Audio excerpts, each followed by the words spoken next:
কষ্ট হইতেছে আপনাদের?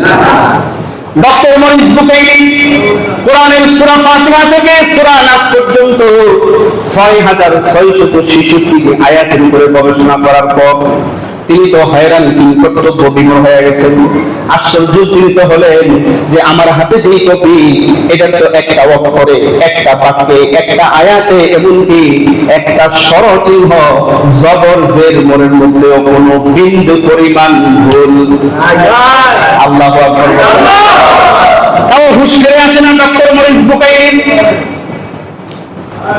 ডক্টর মরিস বুকাইলি এবার ভাবলেন যে ইস্তানবুলের তুরস্কে যে মিউজিয়াম জাদুঘর আছে, ওই জাদুঘরের ভিতরে উসমান রাদিয়াল্লাহু তাআলা আনহুর খেলাফতকালে একটা হাতে লেখা কোরআন আছে, বিশাল বড় হাতে লেখা কিতাব, উসমান রাদিয়াল্লাহু তাআলা আনহুর শাসনামলে। তাই হতে পারে এদের ভিতরে কোনো ভুল খুঁজে পাওয়া যাবে। এবার রাষ্ট্রীয়ভাবে আবার ইস্তানবুলে চলে গেছে, এই জাদুঘরে বসে বসে, মিউজিয়ামে বসে বসে উসমান রাদিয়াল্লাহু তাআলা আনহুর হাতের লেখা বিশাল কিতাব, কিতাবের শুরু থেকে প্রত্যেকটা হরফে হরফে, এবং কোন হরফ নাই যেটা তার চোখের বাহিরে চলে যায়। প্রত্যেকটা হরফ উল্টায়ার ভুল খুঁজে, উল্টায়ার ভুল খুঁজে কয়েকবার খোঁজার পরে এবার ডক্টর মরিস বুকাইলি তিনি আশ্চর্যান্বিত হলেন। কি ব্যাপার? কিন্তু কর্তব্য বিমূঢ় হয়ে গেলেন ডক্টর মরিস বুকাইলি যে কোরআনের ভিতরে আসলে মূলত আছে কি? এত মেহনত করলাম, এত উচ্চতর আরবি ভাষার সাহিত্য শিখলাম কোরআনের ভুল ধরার জন্য, একবার না দুইবার না। প্রেসের কপি দেখলাম, হাতে লেখার কপি দেখলাম, একটা ভুল পর্যন্ত খুঁজে পেলাম না। এমনকি কোন একটা পৃষ্ঠার কোন কোনা কাঞ্চিতে একটা জবরের পর্যন্ত ভুল নেই। আল্লাহু আকবার।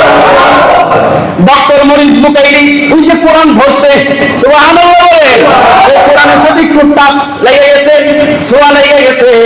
এতেই আল্লাহ তাআলা ডক্টর মরিস বুকাইলির অন্তরের ভিতরে ঈমানের আলোর একটা ছিটা দিয়ে দিয়েছে। সুবহানাল্লাহ। ডক্টর মরিস বুকাইলির ভিতরে জ্বলন শুরু হয়ে গেছে। এ কেমন কিতাব? জালিকাল কিতাবু লা রাইবা ফীহি হুদাল লিল মুত্তাকিন। এই কেমন কিতাব যে কিতাবের ভিতরে সন্দেহ তো দূরের কথা, সন্দেহের লেশ পর্যন্ত নেই। আল্লাহু আকবার। এ কেমন কিতাব? ডক্টর মরিস বুকাইলি ইসলামের প্রতি বিদ্বেষ, কোরআনের প্রতি বিদ্বেষ, তাম পৃথিবীর সমস্ত মানুষের কাছে ইসলামের কিতাবের ভুল প্রমাণ করার জন্য লম্বা সময় মেহনত করছে। ইসলামের বিদ্বেষ অন্তর নিয়ে, কোরআনের বিদ্বেষ অন্তর নিয়ে, বিশ্বনবীর বিদ্বেষ অন্তর নিয়ে, আল্লাহর বিদ্বেষ অন্তর নিয়ে কোরআনের সাথে টাচ লাগার কারণে আল্লাহ তাআলা তার পক্ষটাকে উন্মুক্ত করে দিয়েছেন। এবার লম্বা সময় গবেষণা করার পর ডক্টর মরিস বুকাইলি বলে, আমার আর বুঝতে বাকি নাই, এত আখেরি জামানার নবীর উম্মতের এমন কিতাব যার মধ্যে বিন্দু পরিমাণ জবর জের ভুল নাই।